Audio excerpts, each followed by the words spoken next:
we all fall down.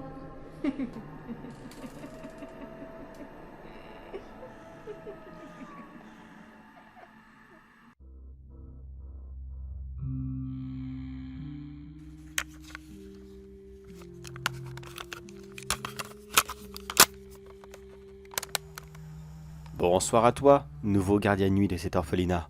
J'espère que tu as pris tes aises dans ce nouvel endroit, que le lieu n'est pas trop lugubre, trop sinistre, ou même un peu oppressant ou déprimant, car celui-ci a un passé bien triste.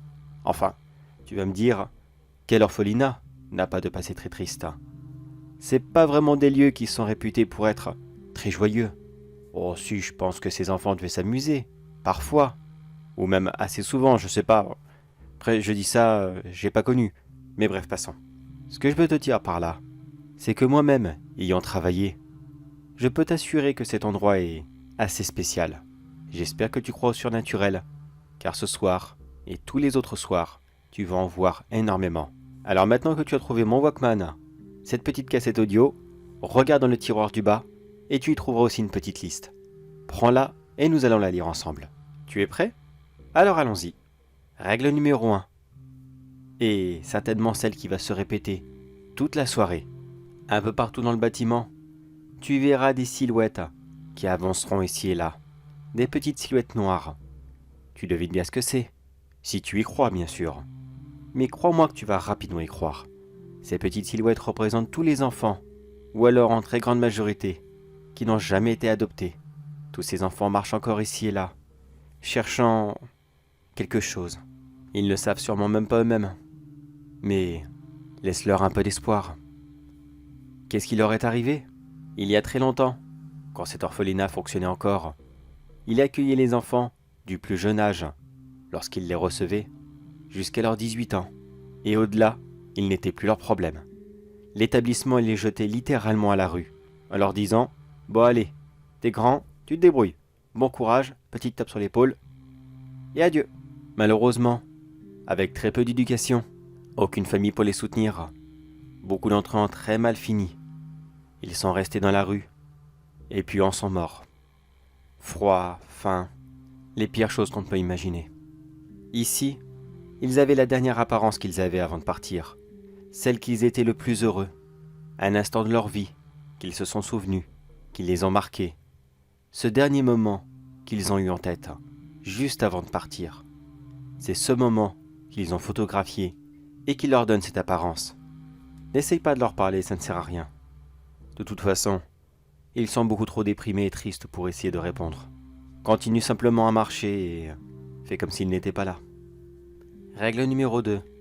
Quand tu passeras dans la chambre 17, tu y verras plusieurs silhouettes d'enfants faire une partie de cache-cache. Tu les verras certainement en petits tas. L'un d'entre eux commencera à compter, et tous les autres se cacheront ici et là. Bon, tu sais ce que c'est les parties de cache-cache, je ne vais rien t'apprendre. Mais ce que je vais t'apprendre sur celle-ci, tu ne dois surtout, mais surtout pas participer. Quand tu rentreras dans la pièce, celui qui compte va juste commencer à compter, de 1 jusqu'à 20. Tu as exactement 20 secondes pour ressortir et ne plus y retourner. Si tu y seras à ce moment, il te considérera comme joueur et tu risquerais bien d'y rester jusqu'à certainement l'éternité. Comment est-ce que je le sais? Non, j'ai pas participé. Je te l'avoue, j'ai bien failli participer. Comme un crétin, je suis rentré et j'ai eu un petit doute sur quelques silhouettes. Car vois-tu, il y a des silhouettes de toute petite taille qui représentent des enfants et 3 autres qui représentent des adultes. Eh bien, sache que ces adultes sont simplement les anciens gardiens de nuit qui ont été retrouvés ici même, dans cette pièce, gisant sur le sol, morts. Leurs esprits sont encore là, et ils jouent inlassablement avec les enfants. Quand j'ai rapidement fait ce raisonnement, le compteur était déjà arrivé à 15. Je n'avais plus que 5 secondes pour sortir. Mais je te laisse imaginer la peur que j'ai eue. Et 5 secondes, c'était largement suffisant. Je n'ai jamais couru aussi vite de toute ma vie. Passons. Règle numéro 3. Quand tu arriveras au niveau de la cour, il y a des chances que tu trouves un groupe d'enfants qui aussi feront divers jeux. Ça ira du cache-cache, le loup, la marelle, et j'en passe. Cette fois-ci, je te recommanderais de jouer avec eux. Mais là, il n'y a aucun problème. Tu ne vas pas être entraîné, tu ne vas pas être embarqué, tu ne vas pas être damné et tout ce qui finit en « et », il n'y a aucun souci. Mais si l'un d'entre eux t'invite à jouer, surtout une petite fille, qui te demandera gentiment si tu peux la pousser pendant qu'elle fait de la balançoire, et que tu refuses, ils vont se mettre à pleurer très très fort, voire même à hurler. Ces cris seront insupportables. Si tu veux que ça s'arrête, joue au moins 10 minutes avec eux, puis ils disparaîtront de par eux-mêmes, comme s'ils n'avaient jamais été là. Ça va? Tu tiens le coup? Allez, encore quelques étapes, et on a terminé. Tu n'as qu'une seule ronde à faire. Alors si j'étais toi, je ferais tout ça d'une seule traite, comme ça tu es tranquille. Règle numéro 4. Quand tu arriveras à l'entrée du bâtiment, tu y verras sûrement 2 silhouettes qui y tourneront. Ils seront simplement dans le hall d'entrée. L'une sera assise sur une chaise, et l'autre ne cessera de faire des va-et-vient, en regardant toutes les 5 minutes la pendule, et parfois même en venant toquer sur la porte, comme si sa vie en dépendait, ou qu'il était capable de la défoncer. Qui sont-ils? Non, ce ne sont pas des enfants. Tu vois bien que ces silhouettes ont des tailles adultes. En fait, il s'agit de 2 parents qui viennent chercher leur fils. Non, ce n'était pas un orphelin. Et non, il n'avait pas raté des procédures d'adoptement, ni quoi que ce soit dans le genre. Mais on raconte que ces 2 parents, après avoir fait une sortie dans un parc, auraient perdu leur fils de vue, et ils étaient incapables de le retrouver. Ni eux, ni la police, et ni qui que ce soit d'autre. Ça serait des témoins qui auraient aperçu leur fils, d'après les photos qu'ils auraient passées à la police, et qu'ils leur auraient raconté que leur fils était là, dans cet orphelinat, dissimulé parmi tous les autres orphelins, et que le personnel du bâtiment ne voulait absolument rien savoir. Pour eux, si un enfant était là, c'était d'un orphelin. Point barre.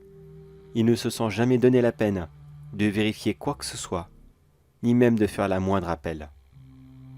Ils n'étaient absolument pas dans le tort, et ils ne l'auront jamais été. La police elle-même n'a jamais réussi à faire une enquête dans cet établissement. Pour rentrer de force comme cela, il faut un mandat. Et malheureusement, aucun procureur n'a voulu leur en fournir un, sous prétexte que cette histoire était un peu trop tirée par les cheveux, et que ses parents devraient chercher dans un meilleur endroit, plutôt que de déranger d'honnêtes gens. C'est ce qu'ils auraient dit. Ces silhouettes-là non plus ne va pas leur parler. De toute façon, s'ils te voient en uniforme, et qu'ils pensent que tu fais partie du personnel, ce qui est un petit peu le cas d'une certaine façon, crois-moi qu'ils vont directement passer leur nerf sur toi, et ça ne va pas être beau à entendre. Au loin de là. Règle numéro 5. Tu devras faire une petite inspection dans les douches. Oh, quelque chose de rapide.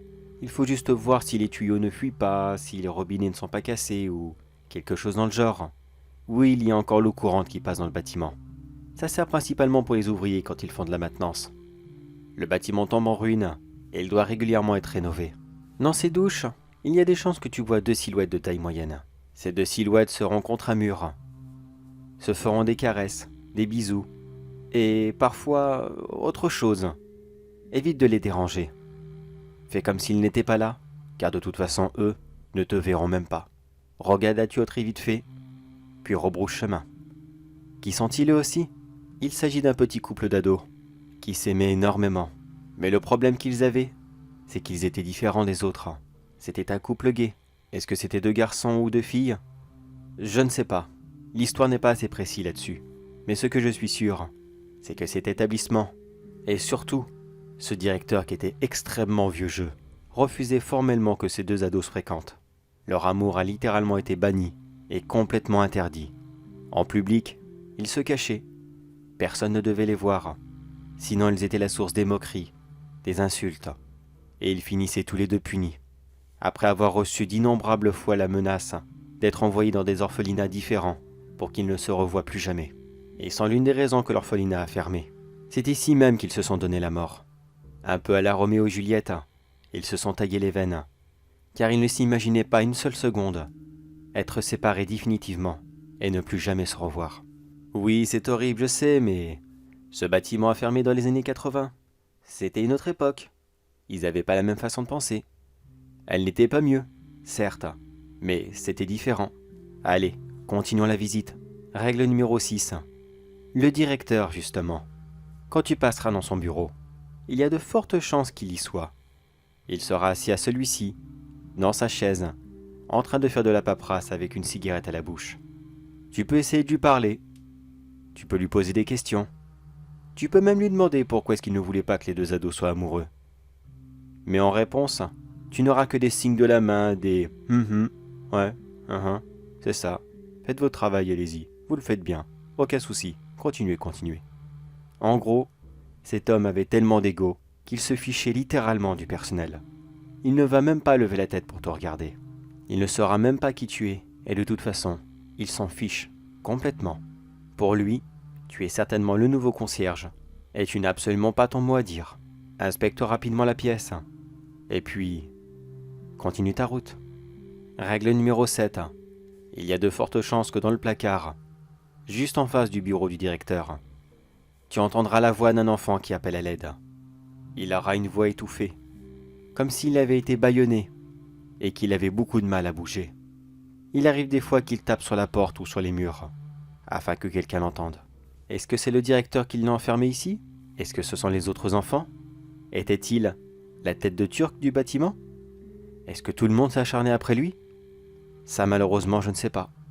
J'ai déjà plusieurs fois essayé d'ouvrir la porte, et j'ai même réussi.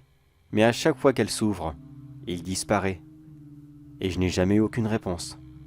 Le plus étrange dans cette histoire, c'est que tu as beau la laisser ouverte, même grande ouverte, que tu la bloques avec une chaise, ou quoi que ce soit d'autre, afin qu'elle reste ouverte. Quand tu reprendras ton service, le lendemain, et que tu passeras dans ce couloir, la porte sera de nouveau fermée à clé, exactement comme la veille. Après, si tu as envie de l'ouvrir tous les soirs, il n'y aura aucun mal, tu peux le faire. Mais tu vas vite te rendre compte que cela ne sert strictement à rien. Et enfin la dernière règle, la numéro 8, et je dois dire la plus rigolote d'entre tous. Quand tu arriveras dans la cafétéria, tu y verras une silhouette qui sera assis à une table. Il sera tout seul, il y aura devant lui une assiette, dont la garniture changera à chaque fois. Cet enfant est tout simplement puni, car il a refusé de manger son repas. Bon, on l'a tous déjà fait, c'est pas méchant, mais vraiment, il refuse tous les repas. C'est à se demander même, qu'est-ce que cet enfant pouvait manger comme cela? Eh bien la réponse est rien du tout. Cet enfant a été découvert 2 mois après la découverte des ados dans la douche. Il est mort dans sa chambre de malnutrition. Pour une raison que personne ne sait, il a fait une grève de la faim et s'y est beaucoup trop investi. Résultat, il en est mort. Toi, il ne te fera rien, il n'y a aucun souci. De toute façon, il boude. Il ne dira rien du tout. Mais si tu t'approches d'un peu trop près et que tu viens lui parler, il y a de fortes chances que tu reçois le contenu de son assiette dans la figure. Bon, ça va, c'est pas méchant. T'as jamais fait une bataille de bouffe, toi, quand t'étais plus jeune? Non? Eh ben, t'as bien raison. Gaspiller, c'est pas beau. Mais de toute façon, ça va peut-être te paraître chaud. Solide, dégoulinant, qu'importe. Tu ressentiras la texture du plat. Mais quand tu quitteras la cafétéria et que tu iras à un évier pour te laver la figure, tu découvriras que tu n'auras aucune trace sur toi, et le plat en question aura littéralement disparu, tout comme la silhouette de cet enfant. Eh bien, félicitations à toi, tu as réussi ta première nuit. J'espère que ce n'était pas trop mouvementé, trop difficile. Je te rassure, on s'y habitue jamais. Cet endroit change régulièrement, et moi-même je suis sûr que ma liste ne sera pas à jour d'ici 3 ou 4 mois à peu près. Si c'est le cas, pourras-tu la mettre à jour au fur et à mesure s'il te plaît? Après tout, il faut penser au gardien suivant, celui qui te remplacera quand tu partiras. Si tu restes bien sûr, car beaucoup n'apprécient pas de travailler dans ce genre d'endroit. Pour ma part, non, je ne l'ai pas fui. Je suis juste parti découvrir un autre endroit comme celui-ci, rempli de mystères et de secrets macabres, qui ne demande qu'à être découvert et à recevoir sa petite liste, pour que tout le monde puisse s'y retrouver. Allez, gardien de nuit, bon courage à toi. Et crois-moi que certes, ce poste est terrifiant, mais je peux te garantir d'une seule chose, c'est que ici, plus jamais de ta vie, tu ne t'ennuieras au travail.